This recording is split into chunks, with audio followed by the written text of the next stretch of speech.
शुक्लांबरधरं विष्णुं शशिवर्णं चतुर्भुजं प्रसन्नवदनं ध्यायेत् सर्वविघ्नोपशान्तये। श्रीशिवसहस्रनामस्तोत्रम्। स्थिरस्थाणुः प्रभुर्भीमः प्रवरो वरदो वरः, सर्वात्मा सर्वविख्यातः सर्वः सर्वकरो भवः। जटी चर्मी शिखण्डी च सर्वाङ्गः सर्वभावनः, हरिश्च हरिणाक्षश्च सर्वभूतहरः प्रभुः। प्रवृत्तिश्च निवृत्तिश्च नियतः शाश्वतो ध्रुवः, श्मशानवासी भगवान् खचरो गोचरोर्दनः। अभिवाद्यो महाकर्मा तपस्वी भूतभावनः, उन्मत्तवेषप्रच्छन्नः सर्वलोकप्रजापतिः। महारूपो महाकायो वृषरूपो महायशाः, महात्मा सर्वभूतात्मा विश्वरूपो महाहनुः। लोकपालोऽन्तर्हितात्मा प्रसादो नीललोहितः, पवित्रञ्च महांश्चैव नियमो नियमाश्रितः। सर्वकर्मा स्वयंभूतः आदिरादिकरो निधिः, सहस्राक्षो विशालाक्षः सोमो नक्षत्रसाधकः। चन्द्रः सूर्यः शनिः केतुः ग्रहो ग्रहपतिर्वरः, अत्रिरत्र्या नमस्कर्ता मृगबाणार्पणो नघः। महातपा घोरतपा अदीनो दीनसाधकः, संवत्सरकरो मन्त्रः प्रमाणं परमं तपः। योगी योज्यो महाबीजो महारेता महाबलः, सुवर्णरेताः सर्वज्ञः सुबीजो बीजवाहनः। दशबाहुस्त्वनिमिषो नीलकण्ठ उमापतिः, विश्वरूपः स्वयं श्रेष्ठो बलवीरो बलो गणः। गणकर्ता गणपतिः दिग्वासाः काम एव च, मन्त्रवित्परमो मन्त्रः सर्वभावकरो हरः। कमण्डलुधरो धन्वी बाणहस्तः कपालवान्, अशनीशतघ्नी खड्गी पट्टिशी चायुधी महान्। स्रुवहस्तः सुरूपश्च तेजस्तेजस्करो निधिः, उष्णीषी च सुवक्त्रश्च उदग्रो विनतस्तथा। दीर्घश्च हरिकेशश्च सुतीर्थः कृष्ण एव च, शृगालरूपः सिद्धार्थो मुण्डः सर्वशुभङ्करः। अजश्च बहुरूपश्च गन्धधारी कपर्द्यपि, ऊर्ध्वरेता वूर्ध्वलिङ्गः ऊर्ध्वशायी नभस्थलः। त्रिजटी चीरवासाश्च रुद्रः सेनापतिर्विभुः, अहश्चरो नक्तञ्चरः तिग्ममन्युः सुवर्चसः। गजः दैत्यः कालो लोकधाता गुणाकरः, सिंहशार्दूलरूपश्च व्याघ्रचर्माम्बरावृतः। कालयोगी महानादः सर्वकामश्चतुष्पथः, निशाचरः प्रेतचारी भूतचारी महेश्वरः। बहुभूतो बहुधरो स्वर्भानुरमितो गतिः, नृत्यप्रियो नित्यनर्तो नर्तकः सर्वलालसः। घोरो महातपाः पाशो नित्यो गिरिरुहो नभः, सहस्रहस्तो विजयो व्यवसायो ह्यतन्द्रितः। अधर्षणो धर्षणात्मा यज्ञः कामनाशकः, दक्षयागापहारी च सुसहो मध्यमस्तथा। तेजोपहारी बलः मुदितोऽर्थोजितो वरः, गम्भीरघोषा गम्भीरो गम्भीरबलवाहनः। न्यग्रोधरूपो न्यग्रोधो वृक्षकर्णस्थितिर्विभुः, सुतीक्ष्णदशनश्चैव महाकायो महाननः विश्वक्सेनो हरिर्यज्ञः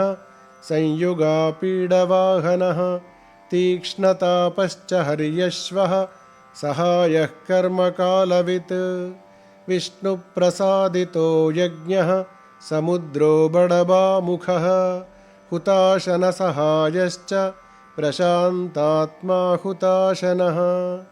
उग्रतेजा महातेजा जन्यो विजयकालवित् ज्योतिषामयनं सिद्धिः सर्वविग्रह एव च शिखी मुण्डी जटी ज्वाली मूर्तिजो मूर्धगो बली वैष्णवी प्रणवी ताळी खेली कालकटङ्कटः नक्षत्रविग्रहमतिः गुणबुद्धिर्लयो गमः प्रजापतिर्विश्वबाहुः विभागः सर्वगोमुखः विमोचनः सुसरणो हिरण्यकवचोद्भवः मेघजो बलचारी च महीचारी स्तुतस्तथा सर्वतूर्यनिनादी च सर्ववाद्यपरिग्रहः व्याळरूपो गुहावासी गुहो माली तरङ्गवित् त्रिदशस्त्रिकालधृक्कर्म सर्वबन्धविमोचकः बन्धनस्त्वसुरेन्द्राणां युधिशत्रुविनाशनः साङ्ख्यप्रसादो दुर्वासाः सर्वसाधुनिषेवितः प्रस्कन्दनो विभागज्ञो तुल्यो यज्ञविभागवित् सर्ववासः सर्वचारी दुर्वासा वासवोमरः हैमो हेमकरो यज्ञः सर्वधारीधरोत्तमः लोहिताक्षो महाक्षश्च विजयाक्षो विशारदः संग्रहो निग्रहः कर्ता सर्पचीरनिवासनः मुख्यो मुख्यश्च देहश्च काहळिः सर्वकामदः सर्वकालप्रसादश्च सुबलो बलरूपधृत् सर्वकामप्रदश्चैव सर्वदः सर्वतोमुखः आकाशनिर्विरूपश्च निपादो ह्यवशः खगः रौद्ररूपोऽंशुरादित्यो बहुरश्मिः सुवर्चसी वसुवेगो महावेगो मनोवेगो निशाचरः सर्ववासी श्रियावासी उपदेशकरोकरः मुनिरात्मा निरालोकः संभग्नश्च सहस्रदः पक्षी च पक्षिरूपश्च अतिदीप्तो विशाम्पतिः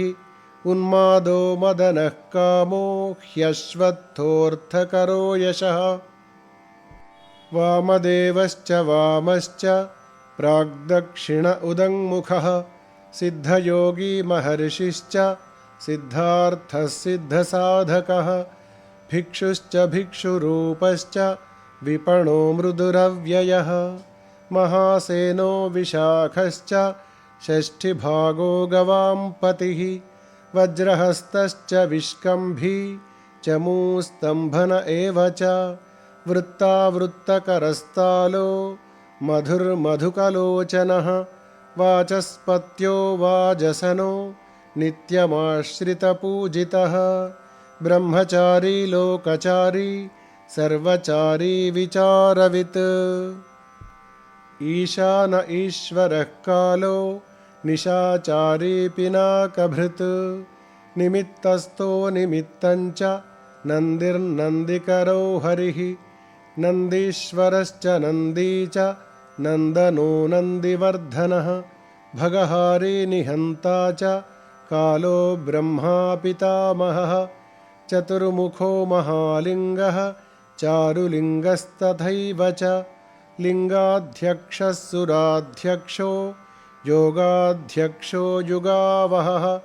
बीजाध्यक्षो बीजकर्ता अध्यात्मानुगतो बलः इतिहासः सकल्पश्च गौतमोऽथ निशाकरः दम्भो ह्यदम्भो वैदम्भो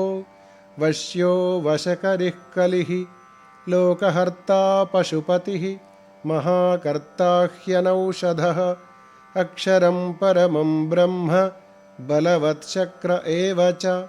नित्यो ह्यनित्यो शुद्धात्मा शुद्धो मान्यो गतागतः बहुप्रसादः सुस्वप्नो दर्पणोऽथत्वमित्रजित् वेदकारो मन्त्रकारो विद्वान् समरमर्दनः महामेघनिवासी च महाघोरो वशीकरः अग्निज्वालो महाज्वालो अतिधूम्रो हुतो हविः वृषभशङ्करो नित्य वर्चस्वी धूमकेतनः नीलस्तधाङ्गलुब्धश्च शोभनो निरवग्रहः स्वस्तिदस्वस्तिभावश्च भागी भागकरो लघुः उत्सङ्गश्च महाङ्गश्च महागर्भपरायणः कृष्णवर्णः सुवर्णश्च इन्द्रियः सर्वदेहिनां महापादो महाहस्तो महाकायो महायशाः महामूर्धा महामात्रो महानेत्रो निशालयः महान्तको महाकर्णो महोष्ठश्च महाहनुः महानासो महाकम्बुः महाग्रीवश्मशानभाक् महावक्षा महोरस्को ह्यन्तरात्मा मृगालयः लम्बनो लम्बितोष्ठश्च महामायः पयोनिधिः महादन्तः महादंष्ट्रः महाजिह्वो महामखः महानखो महारोमा महाकेशो महाजटः प्रसन्नश्च प्रसादश्च प्रत्ययो गिरिसाधकः स्नेहनो स्नेहनश्चैव अजितश्च महामुनिः वृक्षकारो वृक्षकेतुः अनलो वायुवाहनः गण्डली मेरुधामा च देवाधिपतिरेव च अथर्वशीर्षः सामास्यः ऋक्सहस्रामितेक्षणः यजुःपादभुजो गुह्यः प्रकाशो जङ्गमस्तथा अमोघार्थः प्रसादश्च अभिगम्यः सुदर्शनः उपकारप्रियः सर्वः कनकः काञ्चनच्छविः नाभिर्नन्दिकरो भावः पुष्करस्थपतिस्थिरः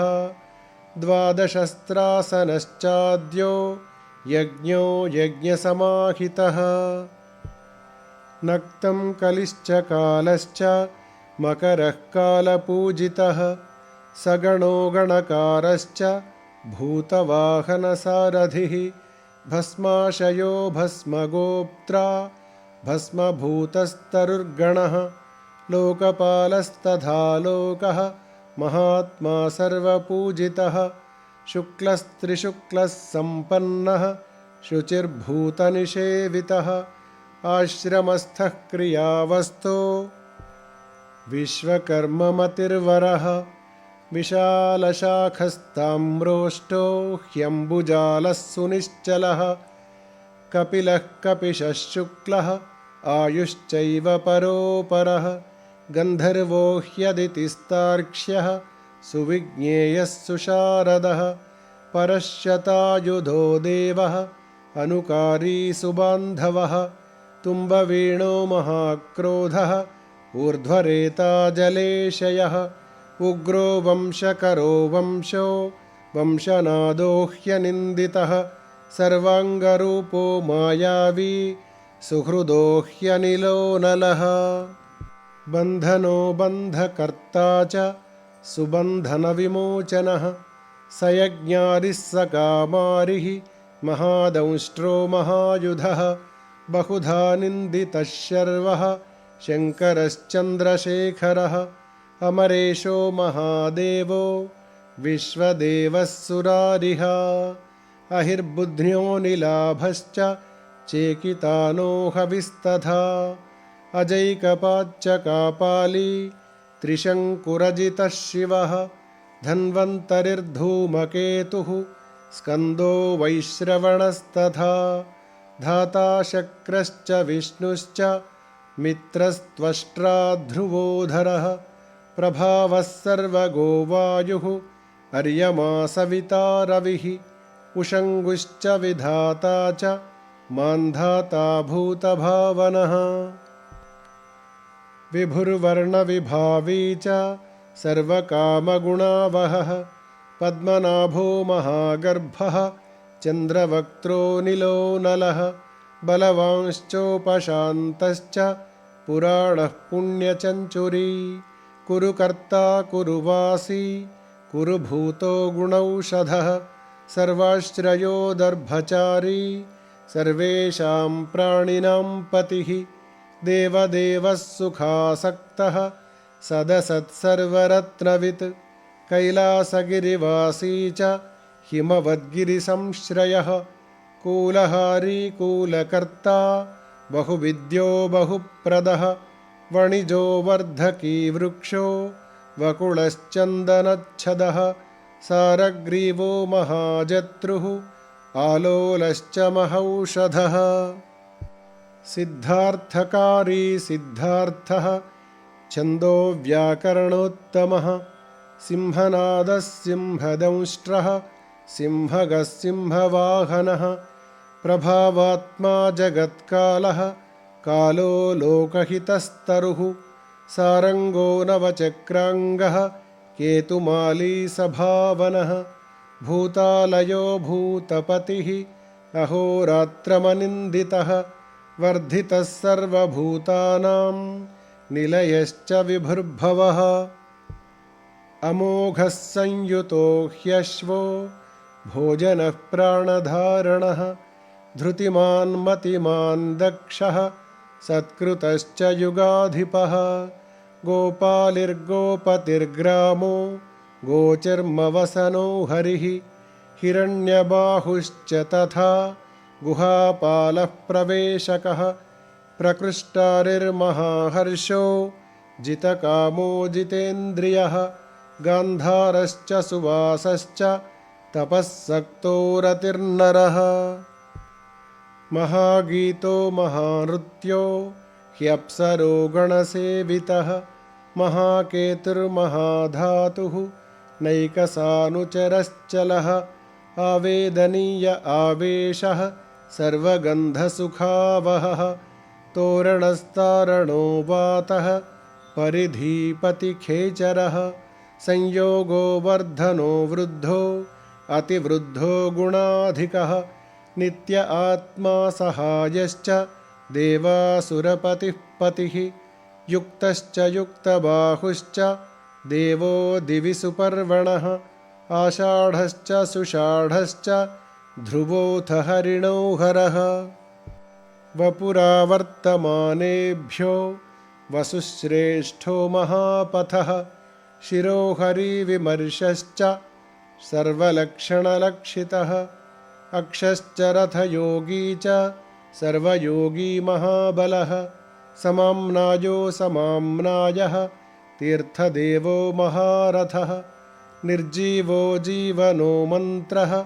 शुभाक्षो बहुकर्कशः रत्नप्रभूतो रत्नाङ्गो महार्णवनिपानवित् मूलं विशालो ह्यमृतो व्यक्ताव्यक्तस्तपोनिधिः आरोहणोऽधिरोहश्च शीलधारी महायशाः सेनाकल्पो महाकल्पो योगो योगकरो हरिः युगरूपो महारूपो महानागहनो वधः न्यायनिर्वहणः पादः पण्डितो ह्यचलोपमः बहुमालो महामालो शशीहरिसुलोचनः विस्तारो लवणः कूपः त्रियुगः सफलोदयः त्रिलोचनो विषण्णाङ्गो मणिविद्धो जटाधरः बिन्दुर्विसर्गः सुमुखः शरः सर्वायुधः सहः निवेदनः सुखाजातः सुगन्धारो महाधनुः गन्धपाली च भगवान् उत्थानः सर्वकर्मणां मन्थानो बकुलो वायुः सकलः सर्वलोचनः तलस्तालः करस्ताली ऊर्ध्वसंहननो महान्